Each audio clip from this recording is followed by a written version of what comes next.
आधी रात का समय था। मैं अपने कमरे की लाइट बंद करके अपने बिस्तर पर आराम से चैन की नींद सो रही थी। सोते समय मेरे कपड़े इधर उधर हो जाया करते हैं, इसलिए मैं अक्सर अपने कमरे की लाइट बंद करके रखती हूँ। जब मैं आराम से सोते हुए अपने सपनों की दुनिया में खोई हुई थी, तभी मुझे ऐसा एहसास हुआ कि जैसे कोई मेरे कमरे में आया हो, लेकिन कमरे में अंधेरा होने की वजह से मुझे कुछ भी साफ साफ दिखाई नहीं दिया। मैंने धीरे से आवाज लगाकर पूछा, कौन है वहां पर, कौन है, लेकिन किसी की भी आवाज नहीं आई। मैंने जल्दी से अपने कपड़े ठीक किए और अंधेरे में टटोलते हुए लाइट का बटन ढूंढने लगी, लेकिन तभी मुझे एहसास हुआ कि किसी ने मेरी कमर पर हाथ रखा है और वह धीरे धीरे करके मेरी कमर पर हाथ फेरे जा रहा है। मैं घबरा गई कि आखिर ये कौन हो सकता है। मैंने उससे अपने आप को छुड़ाने की कोशिश की तो उसने मेरे दोनों हाथ पकड़ लिए और मेरी कमर पर अपने होंठ फिराने लगा। एक बार को तो मुझे लगा कि जैसे मेरे पति ही आ गए हो और वह मुझे सरप्राइज देना चाहते हो, इसीलिए वह मेरे साथ ऐसा कर रहे हैं। दरअसल मेरे पति को ऑफिस के काम से अक्सर शहर से बाहर जाना पड़ता है।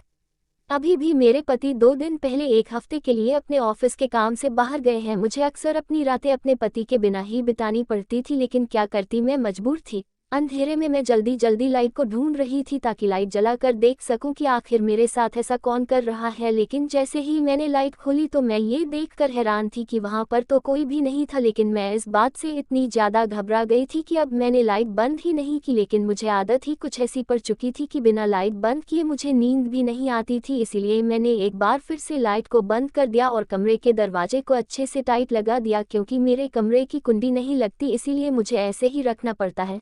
मैं एक बार फिर से अपने बिस्तर पर जाकर सोने लगी, लेकिन वह मेरी कमर पर जो छुअन का एहसास था, वह एहसास मुझे सोने नहीं दे रहा था। उस एहसास की वजह से मुझे अपने पति की याद बहुत ज्यादा आने लगी। फिर भी जैसे तैसे करके मैंने रात काटी। सुबह उठकर मैंने सबके लिए नाश्ता बनाया, अपने सास ससुर को खाना दिया, साथ ही अपने जेठ और देवर को भी खाना दिया। असल में मेरी जेठानी अपने मायके गई हुई है, इसीलिए जेठ जी का सारा काम मैं ही करती हूँ। पूरा दिन भर तो मुझे कुछ भी अजीब नहीं लगा, सब कुछ सामान्य था। फिर से रात होती है और मैं अपने बिस्तर पर थकी हारी सोने के लिए चली गई। मुझे ऐसा लगा कि हो सकता है कल रात में नींद में थी, इसलिए मुझे कोई वहम हुआ हो। मैं इतनी ज्यादा थकी हुई थी कि बिस्तर पर लेटते ही मुझे नींद आ गई, लेकिन मुझे सोए हुए तकरीबन अभी आधा घंटा ही बीता होगा कि मुझे फिर से एहसास हुआ कि मेरे कमरे में कोई आया है। मैं जल्दी से उठकर बैठ गई और अंधेरे में ही यहाँ वहाँ देखने की कोशिश करने लगी। घबराहट के मारे मेरा गला सूखा जा रहा था, लेकिन यह क्या, अचानक से किसी ने मेरा पैर पकड़ लिया और वह धीरे धीरे करके मेरे प्यार को सहला रहा था। उसके सहलाने की वजह से मुझे अच्छा तो लग रहा था, लेकिन साथ में मुझे डर भी लग रहा था। मैंने अपना पैर छुड़ाते हुए अंधेरे में ही पूछा, कौन है यहाँ पर, लेकिन एक बार फिर से किसी ने भी जवाब नहीं दिया। मैं फिर से जल्दी से उठकर लाइट खोलने के लिए जाने लगी, लेकिन तभी उस इंसान ने मुझे अपनी बाहों में पकड़ लिया और मुझे वापस बिस्तर पर ही बैठा दिया और धीरे धीरे करके मेरे सारे बदन पर अपना हाथ फिरता जा रहा था। मुझे यह एहसास अपने पति की याद दिला रहा था, लेकिन मेरे पति तो यह नहीं है, इसलिए मुझे बहुत ज्यादा घिन महसूस हो रही थी कि पता नहीं कौन मेरे साथ यह सब कुछ कर रहा है।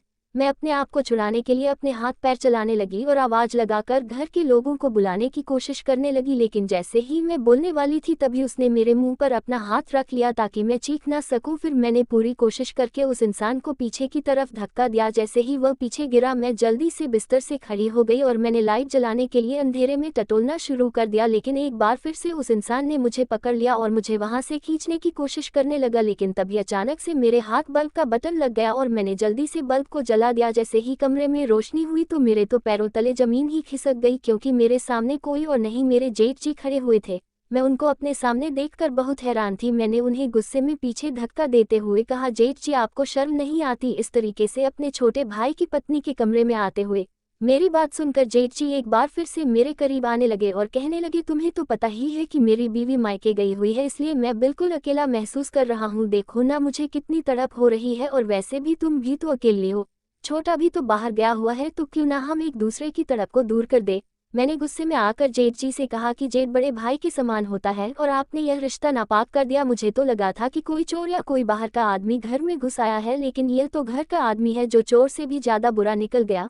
मैंने गुस्से में आकर जेठ जी को अपने कमरे से बाहर निकाल दिया और फिर जैसे ही मेरे पति अपने ऑफिस के काम से वापस आए तो मैंने उनसे साफ साफ कह दिया कि मैं अब इस घर में सबके साथ नहीं रहने वाली हूँ। वह मुझे अलग ले जा करके रखे या फिर मुझे हमेशा हमेशा के लिए छोड़ दे। मेरे पति को मेरी जिद के आगे झुकना पड़ा और फिर हम दोनों अलग जाकर के रहने लगे। लेकिन मैं उस दिन की घटना से इतनी ज़्यादा घबरा गई थी कि मैंने रात के समय लाइट बंद करना छोड़ ही दिया। दोस्तों, आपको हमारी कहानी कैसी लगी कमेंट बॉक्स में ज़रूर बताइएगा और हमारी ऐसी कहानी सुनने के लिए हमारे चैनल को लाइक एंड सब्सक्राइब जरूर कीजिएगा। धन्यवाद।